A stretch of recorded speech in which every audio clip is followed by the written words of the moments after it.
So it's actually been a while since I owned an individual stock. Well, that just changed because after a long time of following my 3-pillar strategy, which consisted of real estate, ETFs and Bitcoin, I decided to add also an individual company to my portfolio. So the one stock I picked to add to my portfolio is actually Amazon. I know it's probably not a huge surprise to some of you. It's not a stock you never heard of, but I think I have good reasons why I invest into it now. Personally, of course, I wish I would have invested earlier, but even now I think it's quite a good buying opportunity, at least in my eyes. So in this video, I'm going to run you through why I bought Amazon, what excites me about it, and where I see the stock going in the future. But before we go into this, a quick reflection on why I actually decided to add an individual share into my portfolio. Now, my personal investing strategy, like many of you probably watching as well, evolves over time. I started off buying some random stocks that I read about online. Later on, went into dividend investing. I bought some meme coins and, did all those different things until I found my 3-pillar strategy. And that's still my core strategy that I have in place. I really call it like my pyramid, right? It's very conservative, very strong base, with the real estate being the biggest position in my holding. Then on top of it, I have my Bitcoin and ETF holdings. So that's really going to be the fundamental, base of my pyramid that will remain intact. However, I do believe layering on top slightly more risky investments that potentially can also outperform the market. Because let's be honest, investing in the S&P 500 is probably the most smartest and sensible decision and investment strategy that you can have. However, it can also feel a little bit boring sometimes, especially if you put everything on autopilot. While it's great, I still miss a little bit the thrill of finding companies, analyzing them, following them. And as I thought, I have a small position allocation towards doing just that. Right, but let's talk about why I decided to go with Amazon. Well, Amazon is the clear dominant force in the e-commerce space. I mean, they're literally ruling any market that they're entering. Wherever I lived in the world, Amazon was the go-to place where you would do your e-commerce, order anything from, especially right now being in the UAE. I mean, that's my most used website and service. They bring you anything literally same day, worst case next day. And what I also like about them, unlike many other big tech companies from the US especially, they're not overly reliant on a prominent CEO. In fact, let me ask you, do you know who's the CEO of Amazon? And no, it's not Jeff Bezos. It's actually that gentleman over here, Andy Jassy. And well, he's certainly not that out there like many of the other CEOs. And I think it's a good thing, because take the example of Tesla with Elon Musk. In the beginning, he was really lifting the company up. But now that he makes some political statements, it really alienates a lot of investors into the company because they don't align with him politically anymore, right? Or if he was to leave tomorrow, what would happen to the company at large? There's so many more question marks versus if I invest in the company that is performing well based on the merit of the company itself rather than the profile of the CEO. So I think for me, that's just a nice little feature to have as well. And while their bread and butter is of course the e-commerce business, they really continue to innovate and push the envelope forward. Robotics and automation in their warehouses is continuing and getting better and better. More and more of their warehouses is going to be completely automated, less and less human intervention needed, which obviously optimizes and improves their bottom line and returns and profits, of course. Drone delivery is becoming a reality in many places, once again massively reducing the overheads. In Dubai, they're having now areas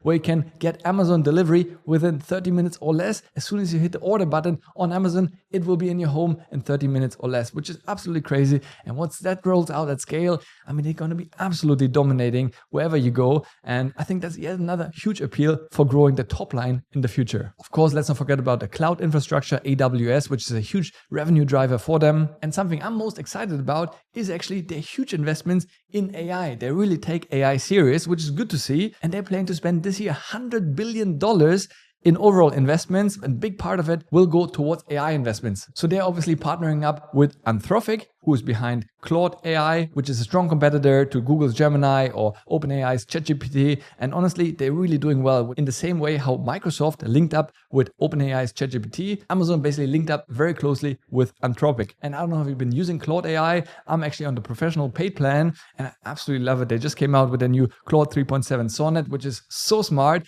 I use it for coding, for writing text. It's really, really good. And in some ways, I definitely prefer it over ChatGPT. So really, really strong. And I think they're going to be leveraging that across all their suite of different product offerings, right? Just to make them more efficient. And right now, Amazon is actually the 4th most valuable company in the US, but also in the world, with a market capitalization of $2.2 trillion, just ahead of Google Alphabet. But you can see still a long way to go to catch the likes of Microsoft, Nvidia, and Apple. Now, of course, those numbers are already huge, right? You wonder how much further can they grow? But honestly, if we're at 2.2 trillion, 3.7 trillion, we've already seen 4 trillion. Why can't those companies reach 10 trillion eventually? And I'm pretty sure they will. And if it does reach 10 trillion in a couple of years, that's still a 4x on my invested returns, which I would, of course, be quite happy with. And jumping over here to Seeking Alpha, which is my favorite stock research tool of choice, you can see over here how Amazon is doing. And why I bought it right now, because since the beginning of the year, they definitely pulled back a little bit in price, which, is nice to see. Over a 1 year period, we're still up 21%. We've definitely seen a little bit of a correction. Now, if I compare it to the S&P 500 over a longer period, let's say 10 years in terms of total returns, of course, it absolutely demolished the S&P. And you can see the difference over here. While the S&P grew by 242%, which is still very respectable, right? And I'm really happy with this. Amazon in the same period grew by over 1,000%, right?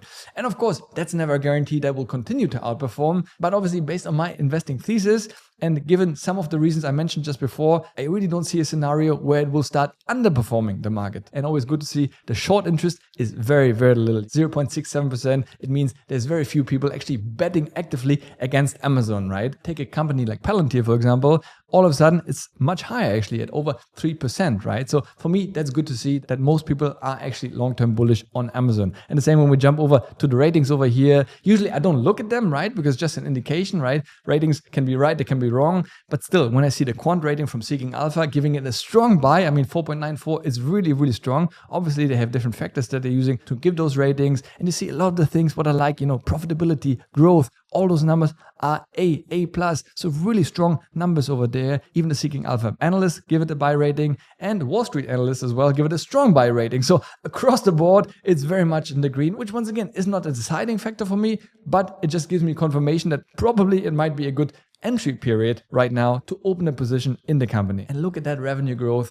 Only in 2020, they were at 386 billion, which is already crazy numbers. And then move forward just a couple of years to 2024, and they almost doubled the revenue to 637 billion, which is just crazy numbers. And also their profitability is already so strong. The gross profit margins are 48%, almost 50%. Very, very healthy margins. And I personally think they're only going to get better the more they automate, use AI, robotics, and it's just going to improve those margins even further, which obviously will translate in share price increase over time. And also let's not forget that people loving Prime, right? Amazon Prime, most people who use Amazon for a while, they become a Prime member. And once you're a Prime member, you're automatically going to use it more and more. So they really tie you into the ecosystem. And apparently American adults, more than 75% of them are using Amazon Prime. And once again, it's like the Apple effect, right? Once you're in the ecosystem, why would you go to another competitor to order from there when you can get free same-day delivery, for example? Moreover, another revenue source that many people are not even aware about is the advertising revenue, right? Merchants, for example, who are advertising on the Amazon platform, spending money to rank high in search, and that apparently even outperformed YouTube's revenue and catching up to Meta's and Google's, which is absolutely crazy to think about. And you see the steady growth over time. And I think it's only going to get more and more as more people compete to rank high on Amazon. And also, finally, Amazon has managed to surpass Walmart in terms of total sales for the first time. So that's also something really exciting to see. By the way, if you're enjoying those insights, I actually made a long post about Amazon, why I bought it, inside the Smart Money Club, which is my online community where we hang out with like-minded people and other investors, discuss certain ideas. It's totally free of charge to join for the free access area. Or of course, you can also upgrade to the premium access area where you will be able to join our live calls that we have, DM me anytime, ask any question for help. And of course, that's the first place where I'm going to share all my portfolio updates, buys and sells whenever I do them. So definitely check it out. You find the link down in the description below, and I can't wait to see you on the inside. So when I'm investing in Amazon, I'm definitely not investing for the dividends, right? Because in fact, they don't pay any dividends. Here, I'm really investing for total returns.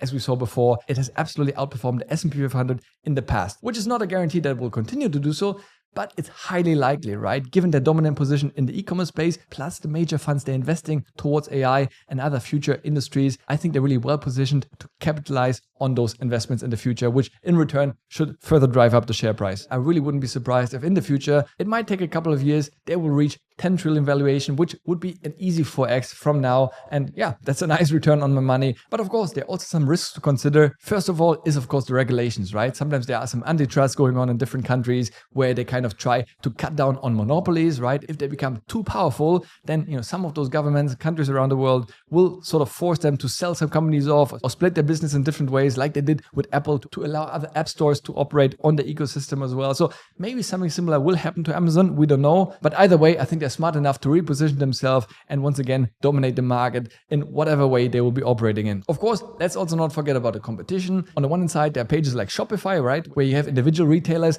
being able to open up their storefront. But still, on a global scale, I don't think they're really able to compete with Amazon. It's a completely different business model. And then you have the Chinese competitors, right, like Shein, like Alibaba, etc. They are huge players, no doubt about it. But again, I'm not really seeing it right now, at least in the countries where I've been living, that they would be crushing Amazon. I think there's still so much more brand trust in Amazon that people firstly go to that as top of mind. They might order a few items from those other companies, but I think logistically also it still takes too long to arrive, right? They don't have that global logistic center build up as Amazon has. So I think in that way, they're still dominating at least the coming years. As I said before, I invest in Amazon for the next few years. I'm not buying necessarily for the next 20, 30 years. If they continue to do well, maybe I hold that long. But, I don't know what will happen in 20 years. But for the next few years, I definitely see Amazon maintaining the strong leading position in that space. So for now, I only bought a small position worth $500. As I said, my main money still flows into my ETFs and Bitcoin. But whenever I see a little dip in correction in the market, I will be adding to my Amazon holding over here. And you see, since I bought, I'm already down $9. Great investment, Kai. But of course, as I said, I'm a long-term holder. I see a little bit of a market correction generally happening right now, because even if I go back to the S&P 500, you see all of them pretty much down for the day, almost 1% down. They're 1.8% down. So over a long period, when it's supposed to outperform the market, right, that also means when the market corrects, usually those high-tech companies, they also crash down even further than the S&P 500. So there's less volatility, while with those tech companies, you have potentially higher volatility, which I'm fine with, right? I don't mind seeing some days with red numbers. Over a longer time period, I'm bullish that they will continue to outperform the S&P and most likely the NASDAQ 100 as well. So yes, when I really look at it, I don't think the risks are really that strong or prominent. There's always risk for any company, right? The same with the S&P 500. It could drop if we have a major recession. We will see a drop across all the markets, across all the investments that I have. Real estate might go down if we have a regional conflict here, right? So nothing is ever guaranteed. And I generally believe if we see a major correction in Amazon, that would also mean we have a global issue, because by default, Amazon is operating on a global scale. So if they were to drop by 30, 40%, which could only mean one thing, people are buying less, there must be a reason behind, and that usually is a major recession or other things, black swan event. So if Amazon was to correct, I'm pretty sure the S&P 500 would also correct, maybe less aggressively, because the volatility on higher performing stocks are usually higher, right? The same with Bitcoin. It goes both ways, right? If they drop down, they also drop down further than the market. But on the contrary, if they grow, they also often outperform the market, and as shown you before, has actually done so historically, and my bet is that they will continue to do so. But I'm interested to hear from you. Let me know in the comments down below. What do you think about Amazon? You buying, selling, holding? Definitely let me know. Next up, check out this video over here. As always, thanks a lot for watching. Stay healthy, get wealthy, and I'll see you in the next one. Ciao.